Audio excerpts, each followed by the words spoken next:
দেখেন, এইটা হচ্ছে Jhapa Baor. This is actually very very fantastic. Have a look at that. And এই সাইডটা দেখেন অলসো।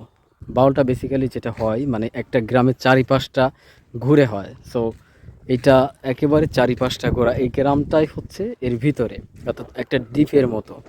আর এই গ্রামের চারিপাশ ঘুরে এই বাউলটা। এটা জাস্ট একটা নদীর মতো, বাস এটার মানে একটা শেষ আছে। কিন্তু নদীর আসলে তো মানে নদীরও শেষ আছে, বাট ওইটা অন্য রকম। এটা অ্যাজ লাইক নদী, বাট এটার হচ্ছে রাউন্ড আকারে।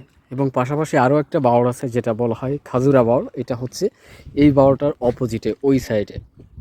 ঠিক আছে, এখান থেকে জাস্ট আপনার আহ, যদি গাড়িতে মোটরসাইকেলে যাওয়া হয় হয়তো 5 মিনিট বা 7 মিনিটের পথ হবে এরকম। বা ভ্যান বা অন্য কোনো যানবাহনে গেলে ওইখানে আপনার হায়েস্ট 15 মিনিট বা 20 মিনিট লাগতে পারে। সো একেবারে পাশাপাশি। তো ওইখানেও এরকম ভাসমান সেতু তৈরি করা হয়েছে। ওই জায়গাটাও মানুষ আসে এবং তারা দেখার জন্য। আমি একবার গিয়েছিলাম ওইখানে ভিজিট করতে, বাট মানে ক্লিয়ারভাবে আমি ঘুরতে পারি নাই, বিকজ আমার টাইম ছিল না। So that's why that wasn't possible for me.